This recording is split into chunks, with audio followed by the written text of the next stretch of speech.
This today is not a love yourself, cringy, shallow video. No, this is an uncomfortable truth video that I believe a lot of us need to hear, especially creative people, people who are more eccentric, more on the artsy side.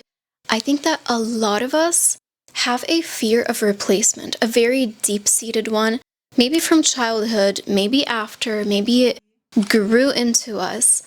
But what I've observed recently in art academy and in the artistic communities and also in myself is that a lot of us creative people who are artistic, into art, into music, we actually have this fear and we have organized our entire creative identity around it, around avoiding it. And this is awful because once we have any inkling of it happening, we see that as proof about our value.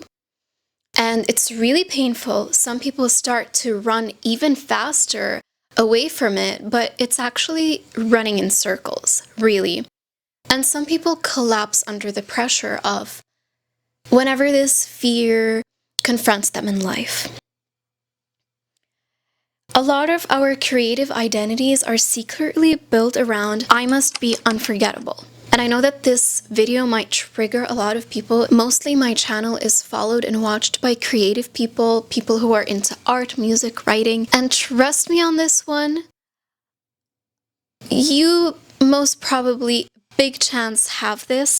If you are a little bit more eccentric, a little bit creative, or if you see yourself as misunderstood, if you ever label yourself as unique or special or outcast, then you, high chance is that you have a fear of replacement. And today I want to address this so that we will all be able to get past this and not have it organizing and shaping our behaviors and how we exist and how we see ourselves and function in society. I think it's one of the biggest burdens that creative people have. For creative people, and if you fall under any of the categories I talked about, chances are that whenever you feel replaced, replacement for you feels like annihilation, like death of identity. You might get identity collapses. You might feel like it's ego murder. You might feel like it is proof that you're not good enough. Or you might feel like, okay, I'm invisible. People replace me, I'm invisible. But that's not true. And today I'm not gonna tell you the shallow, you're special, no one can replace you. On the contrary, because if I tell you that, I'll actually be feeding your fear even more. So I'm not gonna do that. We're gonna find a way better solution for this. I have that fear. I definitely have that fear. And I might have been avoiding the fact that I have this type of fear, but well, I went through a very difficult phase in, well, kind of starting March 2026. I had to end a 6-year relationship because I was ultimately replaced. I was cheated on. So I was confronted with the reality that I am very replaceable, in fact. And the thing is, as I said, I'm not going to be soothing us and sugarcoating reality for both me and you by saying, oh no, you're so special, you can't be replaced. You're irreplaceable, babe. I'm not gonna be lying to myself anymore by telling myself, babe, you're it, you're irreplaceable. No, I'm putting an end to those lies. And I'm telling you that we are replaceable. And the proof is that life continues without us. Before we get into that, why I want to ask me and you a couple of questions that I had to battle with after being ultimately replaced. And I ended up with 4 big, painful, very painful questions. I really hope you see everything well because today the camera is really close. I hope there's no distortion or anything. But I wanted to change the angle up a little bit because my dad bought me a TV. I know I was the person who was saying, oh my god, never have a TV in your room. TVs are terrible. And then my dad buys me a brand new TV just for me. And I keep putting those pretty backgrounds in the back and putting some music and gameplay, and it's actually so nice while working. 4 questions I ended up with are, first, Why is it scary? Why is the thought of being replaceable scary? And I realized that creative people, they avoid being replaceable by trying to be more and more special.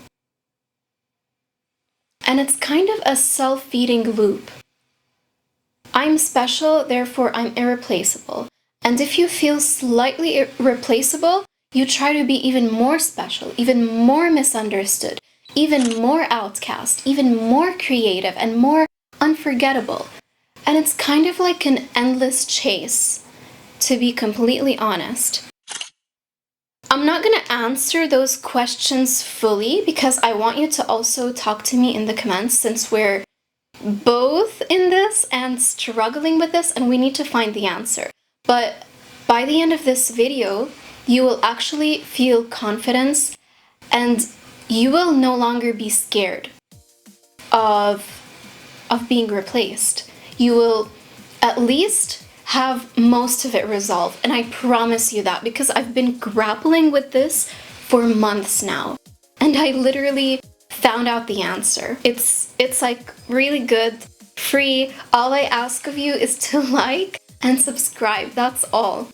Second question is, why do we obsess over being iconic? Why are we so obsessed with being special? Why? Whether through intellect, whether through art, whether through our looks, through our fashion, through our ideas, through our success, we are all trying to be special and iconic. We are, undeniably. That is kind of what being an artist is all about. It's really rare for me to find an artist who does not seem to have this fear of being not unique. Artists are like, they have a phobia of being boring, you know? The fourth question is, why does comparison feel existential for us? And I still cannot answer this. But I did realize that social media is making the fear of replacement even worse, because social media is a breeding ground for narcissism. In a way or another, it made all of us have a little bit of narcissism in us. Social media, you feel like a celebrity in it. Look at me, look at my life, everything, it's all about me. And social media is normalizing the it behavior. You're it, babe. You're her. You're him. Main character energy trends and whatever. And this is actually literally making narcissism behavior a normalized thing, a romanticized thing even. But the thing is that if we're all main characters, then we're all afraid of being replaced or having proof that we are not the main character, or we'll become defensive each time that we realize that there are other main characters, not just us. We're not the main characters. We all exist. Okay, we're all on this earth. There are like 8 billion people or something. I don't know how many people it is now, but a lot of people. Okay? On one hand, social media is feeding this me energy, and on the other hand, it's also showing you that nothing is really special.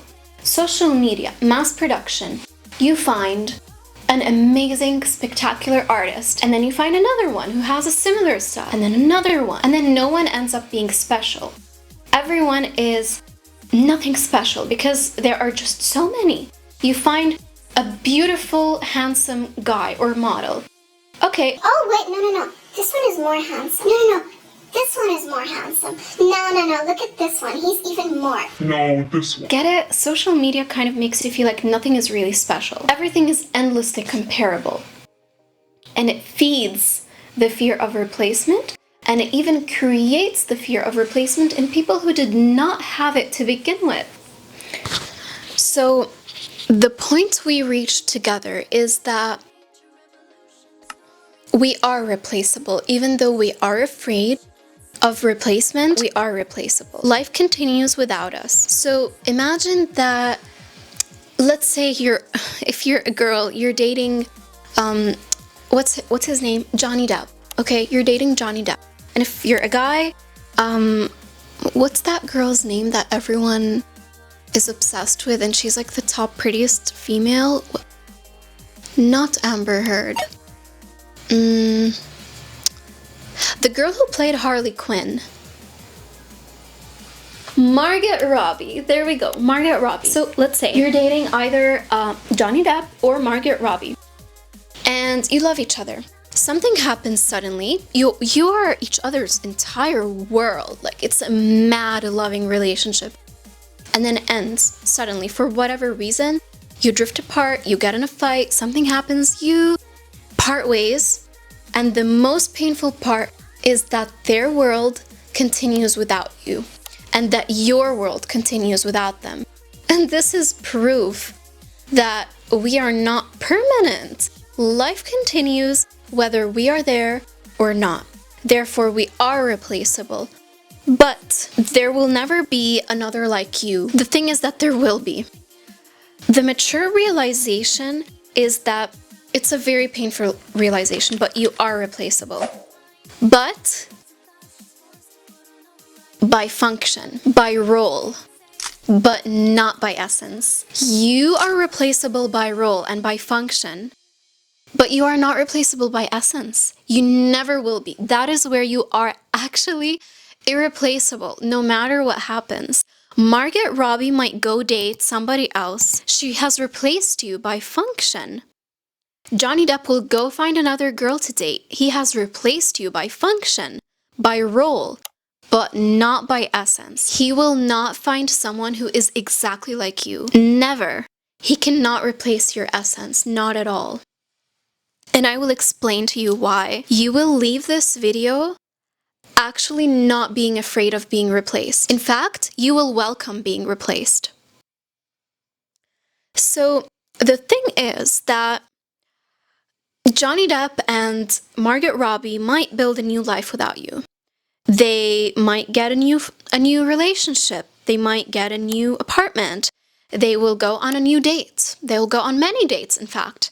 But the thing is that no one experiences a human being in the same exact way twice. Okay? The emotional imprint is irreplaceable. Think about it. Your job can replace you. Let's say that you are a photographer at your job.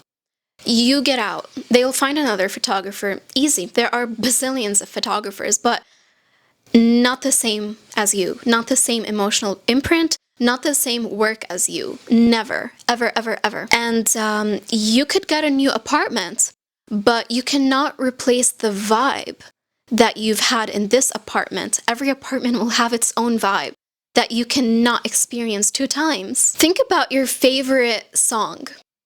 Let's say, okay, tell me what your favorite song is in the comments. Let's say that now I tell you you're not allowed to listen to that song anymore. You can replace it. There are billions of songs out there, so many songs. You can find songs that are very similar even, in the same genre, in the same everything. But no other song will make you feel that exact feeling and vibe and emotion that you felt in your favorite song. Think about your favorite book. For example, for me, it's Rebecca. I have found many books similar to Rebecca in the same genre, but no book is as dear to me as Rebecca. No book has made me feel the way that Rebecca has made me feel. I wish more than anything to wipe my memory just so that I can experience that book again. I want to experience Rebecca again.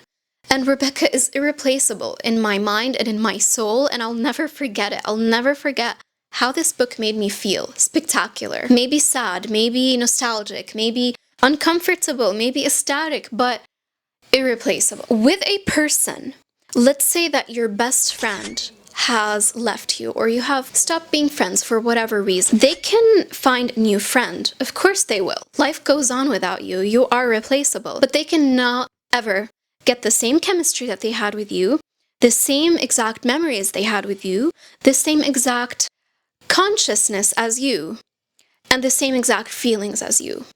Nope, it will not happen. In this dimension, be calm that you will never, ever, ever be replaced. And you are singular in that way. Let's say that today you decide to stop watching my channel. You'll find an infinite number of YouTubers, but you will not find one that is exactly like me, that talks about the same concept, gives the same aesthetic, has the same room, has the same vibe, it will just not be. Every single person is an entire world, an entire universe, okay? And you cannot change that. You cannot forget that or erase that, not at all. People might replace you, still you won't be erased. And the thing about us artists is that we are terrified of being replaced, and that's why we try so very hard to be unique. Because we think that if we're unique, people can't replace us, but they can, and it happens time and again. And life will keep proving that lesson to you, and it will keep rubbing it in your face until you realize that you are replaceable. Not by essence, but by role and function, okay? Why do you even tie your value to that? Who decides your value? Actually, it's not if people replace you. That is not what decides your value or your worth. God already decided your value before you were even born, before you even knew what the word value means or started hesitating or second-guessing yourself or being insecure about this. And the second thing that decides your value is you. You decide your value, and you already know your value. And you treat yourself accordingly, that you are infinitely valuable. I want you to think of, okay, so one thing that really helped me when I was having a freaking identity collapse and wondering how the hell I was replaced. Me, unique, Mishi, how can I be replaced? How dare he? How did this happen? It's impossible. And yet it was possible. And then I had to pick myself up, and here is one thought that seriously changed everything for me. I thought of my role model, and I want you to think of your role model right now. Think of your role model. ... For me, it was, multiple authors. And also, if we talk about aesthetics and like people and, like a brand type of, my role models would be Cleopatra. Yes, Queen of Egypt, Cleopatra, Marilyn Monroe, and Lana Del Rey. Okay, these are my role models. And then I ask myself, why do people value them? People do not value those people because every person stayed. No, it's not because of that. It's not because they were irreplaceable. In fact, they were replaceable. People didn't value them because they won every friendship and situationship and relationship. No, in fact, Cleopatra was misunderstood. She was replaced. Lana Del Rey was abandoned. Marilyn Monroe got cheated on. She had multiple divorces.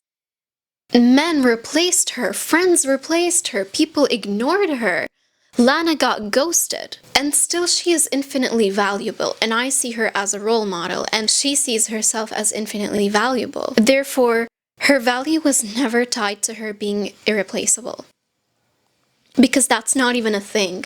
It can't be a thing. The value of these people, Lana Del Rey, Marilyn Monroe, Cleopatra, is that those three amazing, spectacular women had presence, essence. Not because someone crowned them unique. Not because someone crowned them as valuable. No, but because they were primary witnesses of their own lives and their own human experience. And their own soul's journey. I was 22 day before yesterday. I didn't do anything about it, though. I didn't even tell anyone. Oh, I did do one thing. I bought myself a bottle of champagne. I thought I'd just sit up there and drink it all by myself. That sounds absolutely sad. Oh, no. It would have been just delicate. And each life is different. Those women, they didn't need applause. They did experience rejection. They did experience abandonment. They did experience insecurity and rejection and feeling invisible and being misunderstood. Every single one of them did. And if you look at your role model, you will see that in their history, they have been replaced many times. Replacement happens to every single one of us, no matter how amazing we are, okay? And how special and unique and creative and intelligent we try to become. That's just how things are. Humans leave. Humans fail.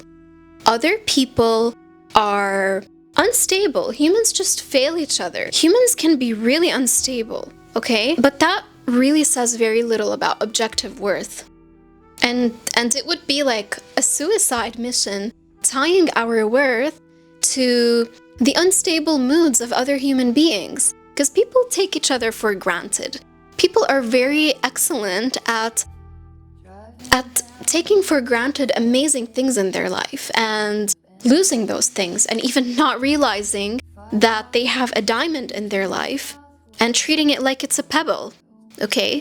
That's just how people are. They're unstable. They have their own egos, their own mood swings, their own personality disorders, their own traumas. The best thing to do is to know your value, to know your worth, even when replacement does happen. And when people do act unstable, because eventually they will. It's literally the most mind-blowing thing I have realized recently. And the thing is, I've been running away from this for 6 years, even more probably. And now I finally solved it. What if your value was never supposed to depend on your permanence? What if your value was never supposed to depend on how unique you are? Or how irreplaceable you are? And then I thought, you know what? My friends make fun of me about this, like they always bully me.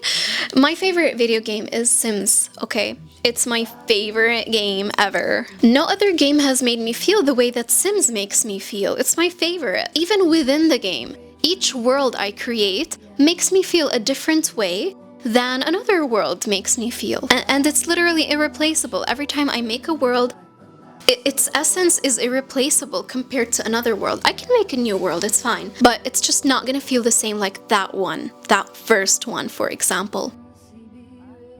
And even though it's my favorite game, and no other game has made me feel that way, some people see Sims as the cringiest game ever, and it's their least favorite, but for me, it's my favorite. And that's how it is with people as well, and with songs, and with games, and with books, and with almost everything. And you're supposed to feel comfortable with that. For me, I've realized that it's not about being irreplaceable anymore. It's about being the witness to my own soul's journey. I am so freaking comfortable in my own skin now. You have no idea. Like, I will be journaling.